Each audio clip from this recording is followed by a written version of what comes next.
Pozdravljeni.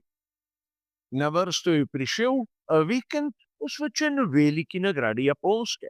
In tudi tokrat si bomo v uvodnem prispevku pogledali vse tiste značilnosti ter zanimivosti, še preden se bodo aktivnosti na progi pričele.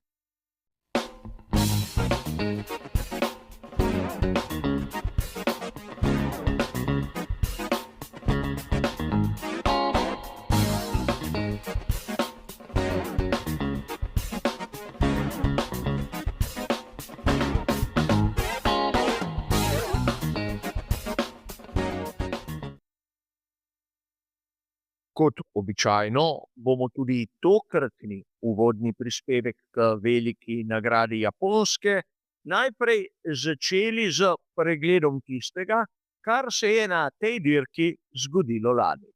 Nato se bomo ustavili pri samih lastnostih proge v Suzuki in na koncu nekaj minut posvetili še vremenski napovedi.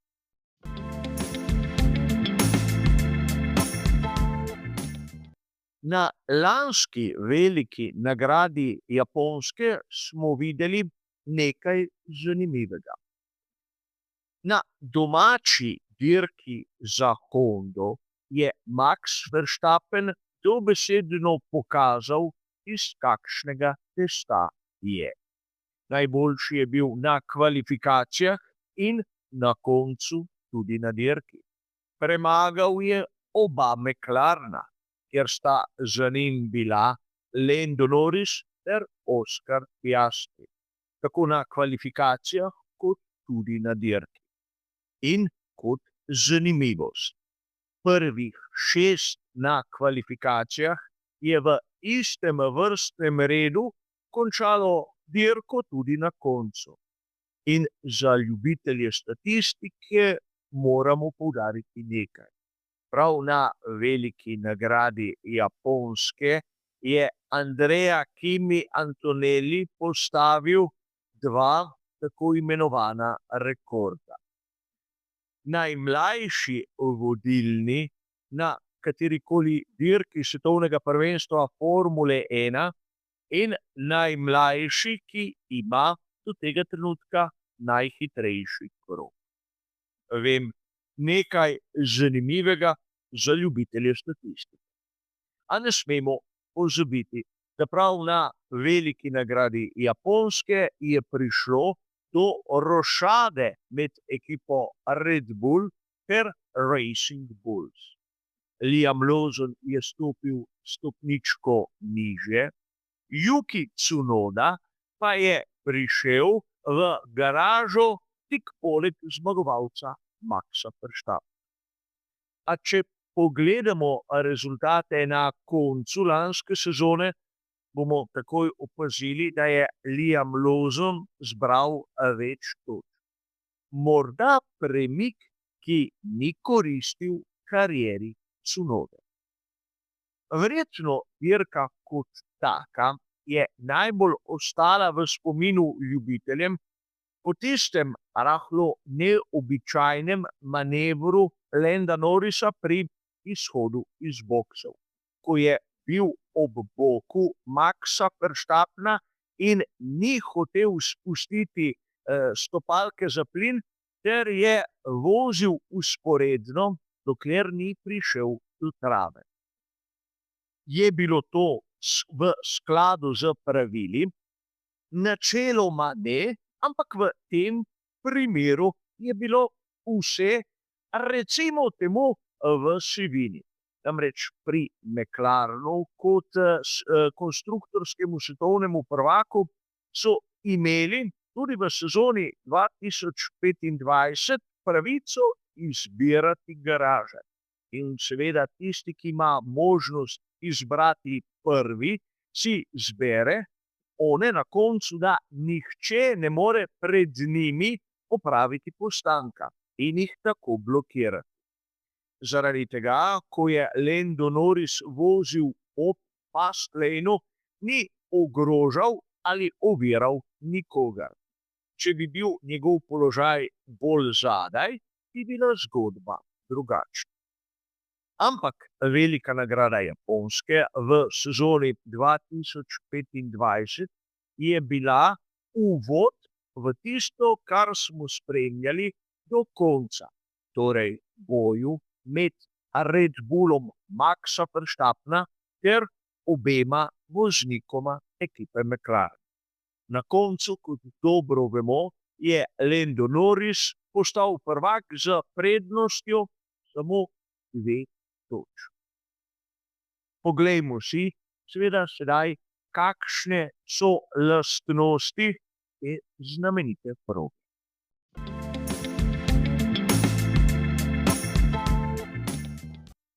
Najprej si bomo ogledali seveda podatke, ki nam jih daje znana tabela Pirellija, kjer bomo seveda opazili, da je prvič letos tu prisotna mešanica C1.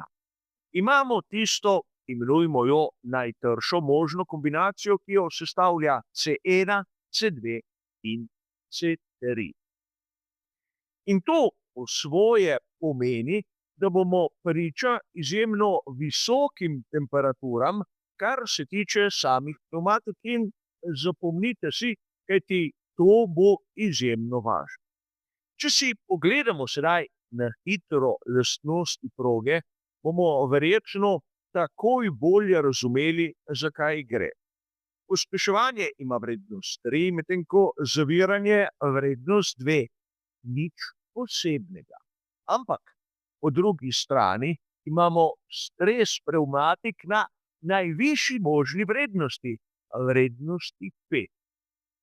Abrazivnost asfalta ima povprečno vrednost, torej 3, medtem ko je oprijem asfalta za malenkost večjim, torej na stopnji 4, a kar je najpomembnejše, bočne sile imajo vrednost 5.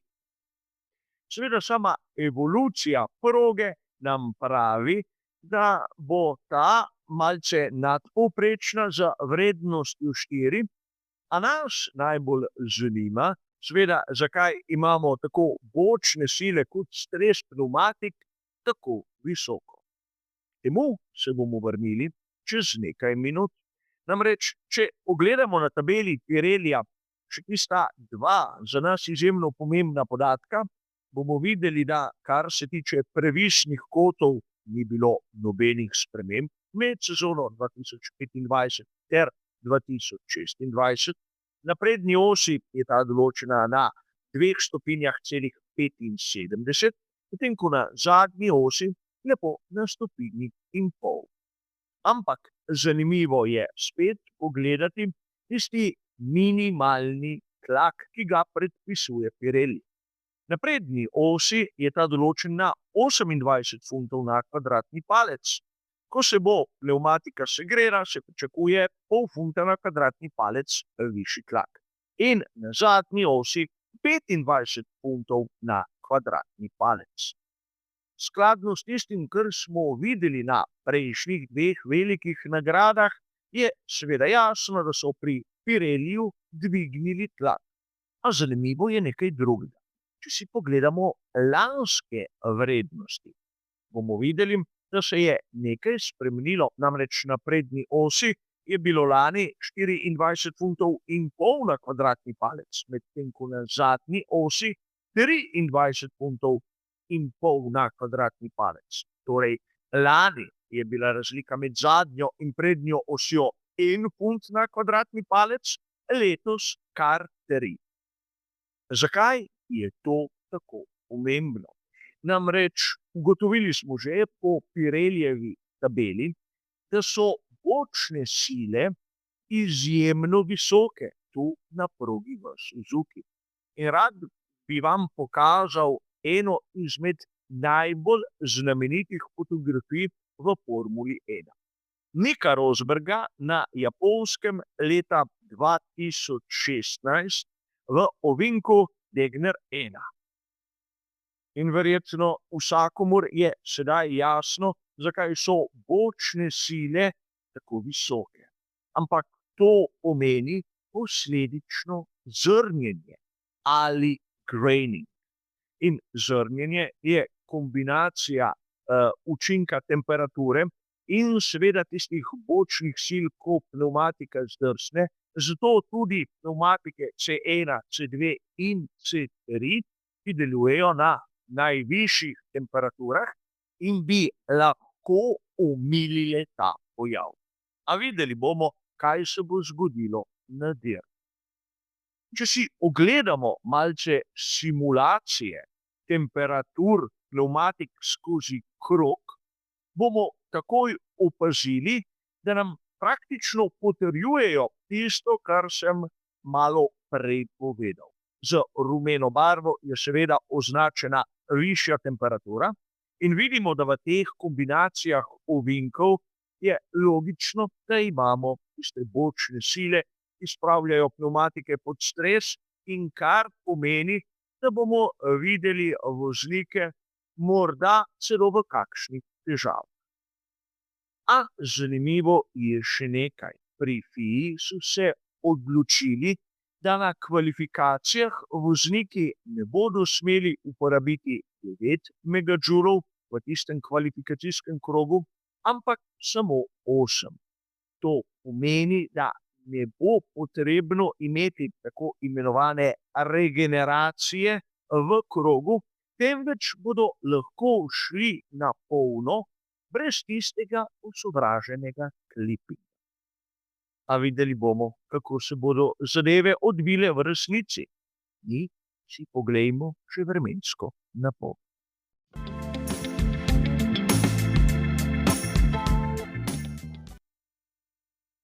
Vremenska napoved je dokaj enostavna. Tako v petek kot v soboto naj bi bilo sončno. Temperature v petek se bodo gibale med 5 in 18 stopinjami Celzija, verjetnost padavin je enostavno enaka 0. Podobna situacija v soboto. Le da bodo se temperature gibale med 6 in 17 stopinjami Celzija in prav tako nobenih odstotkov možnosti samih padavin. V nedeljo naj bi bilo rahlo oblačno. Temperature med 9 in 18 stopinjami Celzija, verjetnost padavin okrog 25 odstotkov in po navedbah vremenoslovcev izjemno visoka vlažnost. A videli bomo skupaj, kaj se bo zgodilo. Zaenkrat kaže tako, da med veliko nagrado Japonske tokrat padavin ne bo. A kar se tiče našega današnjega uvodnega prispevka k tej dirki, seveda to vse. Hvala za vašo pozornost in nasvidenje.